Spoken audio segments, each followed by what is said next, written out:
ലോകത്തിൽ അറിയപ്പെട്ട ഒരു കച്ചവടക്കാരൻ. അയാൾ എന്റെ ബിസിനസ്സിലേക്ക് ഒരുപാട് പ്രൊഡക്ട്സുകൾ ഇറക്കി തന്നിട്ട് എന്നോട് അത് സെല് ചെയ്യാൻ പറഞ്ഞു. എന്നിട്ട് സെല് ചെയ്തിട്ട് കസ്റ്റമർ കയ്യിൽ നിന്ന് പേയ്മെന്റ് ഒക്കെ കളക്ട് ചെയ്തിട്ട് ഞാൻ എന്ത് ചെയ്യണം? അത് അയാൾക്ക് തന്നെ തിരിച്ചു കൊടുക്കണം. തിരിച്ചു കൊടുത്തു കഴിഞ്ഞാൽ അതിന്റെ ചെറിയൊരു കമ്മീഷൻ എനിക്ക് തരും.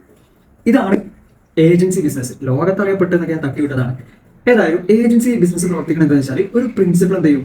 ഏജന്റിന്റെ ഷോപ്പിലേക്ക് ഒരുപാട് പ്രൊഡക്ട്സ് ഇറക്കി തരും. ആ പ്രൊഡക്ട്സ് ഏജന്റ് എന്ത് ചെയ്യണം? ഫർദർ കസ്റ്റമറിന് സെല് ചെയ്യണം. സെല് ചെയ്തിട്ട് അവിടുന്ന് എമൗണ്ടും കാര്യങ്ങളൊക്കെ കളക്ട് ചെയ്തിട്ട് പ്രിൻസിപ്പൾ തന്നെ തിരിച്ചു കൊടുക്കും. തിരിച്ചു കൊടുക്കുമ്പോൾ ചെറിയൊരു പേയ്മെന്റ് കമ്മീഷൻ ആയിട്ട് ഏജന്റിന് കിട്ടും.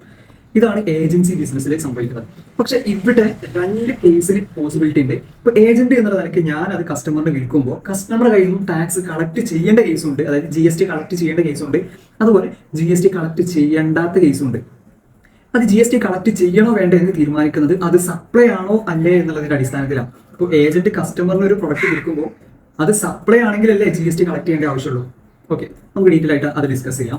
ഇപ്പോൾ പ്രിൻസിപ്പളിന്റെ കയ്യിൽ നിന്ന് ഞാനൊരു പ്രൊഡക്റ്റ് എടുത്തിട്ട് എന്റെ സ്വന്തം പേരിലാണ് അത് കസ്റ്റമറിന് വിൽക്കുന്നത് എന്നുണ്ടെങ്കിൽ, അതായത് എന്റെ സ്ഥാപനത്തിന്റെ പേരും എന്റെ ബ്രാൻഡിന്റെ പേരും ട്രേഡ് മാർക്കൊക്കെ വെച്ചിട്ട് എന്റേതായിട്ടുള്ള ഒരു ഇൻവോയ്സ് ഉണ്ടാക്കിയിട്ടാണ് ഞാൻ അത് കസ്റ്റമറിന് വിൽക്കുന്നത്. അപ്പൊ കസ്റ്റമറിന്റെ കയ്യിൽ അത് എന്റെ കയ്യിൽ നിന്ന് സാധനം പോലെ ആയിരിക്കും. കാരണം എന്റെ ബ്രാൻഡിന്റെ പേരും കാര്യങ്ങളൊക്കെ വെച്ചിട്ടാണ് എന്റെ സ്വന്തം പേരിലാണ് ബില്ല് ഞാൻ കസ്റ്റമറിന് കൊടുത്തതെന്നുണ്ടെങ്കിൽ അവിടെ ഞാൻ എന്ത് ചെയ്യണം? കസ്റ്റമറുടെ കയ്യിൽ നിന്നും GST കളക്ട് ചെയ്യണം.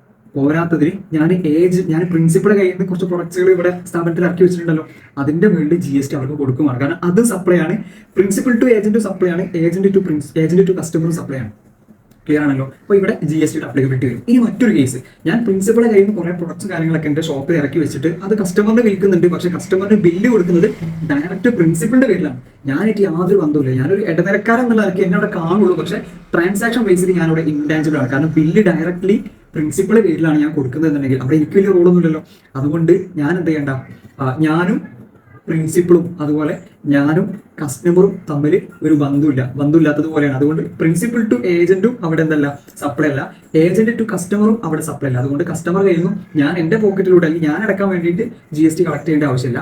അവിടെ ആ ടോട്ടൽ എമൗണ്ട് വാങ്ങിയിട്ട് എന്ത് ചെയ്യുക? നേരെ പ്രിൻസിപ്പളിന് കൊടുക്കുക. പ്രിൻസിപ്പളിനാണ് GST പോവുക. കസ്റ്റമർ കയ്യിൽ നിന്ന് GST ടോട്ടൽ പോകുന്നത് പ്രിൻസിപ്പളിനാണ്. Principal tax അടിച്ചോളും. പക്ഷെ നേരത്തെ പറഞ്ഞ കേസിൽ സ്വന്തം പേരിലാണ് ബില്ല് കൊടുക്കുന്നതെന്നുണ്ടെങ്കിൽ ഞാൻ എന്ത് ചെയ്യണം? ഏജന്റ് എന്ന നിലയ്ക്ക് ഞാൻ GST കളക്ട് ചെയ്തിട്ട് ഗവൺമെന്റിലോട്ട് അടക്കണം. ക്ലിയർ അല്ലേ?